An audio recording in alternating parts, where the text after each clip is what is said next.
शर्मा द्वारा लिखित कौन रोएगा आपकी मृत्यु पर, अध्याय 36 ट्यूजडेज विद मोरी पढ़िए।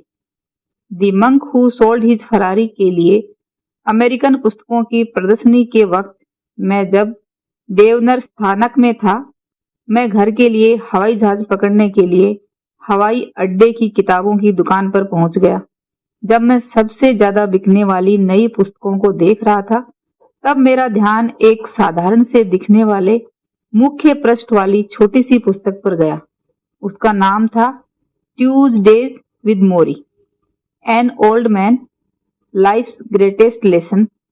यह वह किताब थी जिसके बारे में कम से कम 1 दर्जन पुस्तक विक्रेताओं ने इस यात्रा के दौरान मुझे सलाह दी थी कि मैं खरीदूं, क्योंकि यह मेरी नवीनतम पुस्तक से काफी मिलती जुलती है, और मैंने उसे खरीद लिया। जहाज के उड़ान भरने के बाद मैंने सोचा था कि मैं इस पुस्तक को सिर्फ कुछ समय सरसरी निगाह से देखूंगा और फिर नींद का एक झोंका लूंगा, जिसकी मुझे बहुत आवश्यकता थी। परंतु हुआ कुछ और ही। वह कुछ मिनट घंटों में बदल गए, और जब हमारे जहाज ने जमीन को छुआ, तब मैं उस पुस्तक का आखिरी पृष्ठ पढ़ रहा था और मेरी आंखों में आंसू भरे हुए थे। यह पुस्तक एक ऐसे इंसान के बारे में थी जो अपने विश्वविद्यालय को छोड़ने के बाद अपने व्यवसाय में लग जाता है और काफी समय बाद अपने सबसे प्रिय अध्यापक मोरी से मिलता है, जो बीमारी की हालत में अपने जीवन के अंतिम समय के इंतजार में है।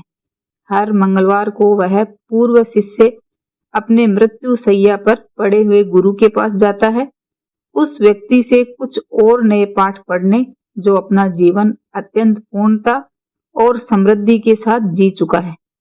जीवन का एक वास्तविक चित्रण मोरी हर मंगलवार के सत्र में जिन पाठों का ज्ञान देता है, उनमें पछतावे के जीवन को कैसे त्यागा जाए, पारिवारिक जीवन का महत्व, माफी की बहुमूल्यता और मृत्यु का अर्थ आदि शामिल हैं। वहां वह एक शक्तिशाली वक्तव्य देता है, एक बार अगर आप मृत्यु का सामना करना सीख जाएं, तो आप जीना भी सीख जाएंगे। यह अति सुंदर छोटी सी पुस्तक आपको अपने जीवन की अच्छी चीजों का मूल्य समझाती है, और वह विवेक विकसित करने के बारे में बताती है, जिससे हम अपने जीवन की छोटी से छोटी खुशी का आदर करना सीखें, चाहे जीवन कितना भी व्यस्त क्यों न हो जाए। एक धरोहर जो मैं अपने बच्चों के लिए छोड़कर जाऊंगा, वह है मेरा पुस्तकालय, जो उन पुस्तकों से भरा होगा जिन्होंने मुझे जीवन में प्रेरणा दी है और मेरे हृदय को छू लिया है, और ट्यूजडेज विद मोरी उनमें सबसे ऊपर होगी। अध्याय 36 की समाप्ति।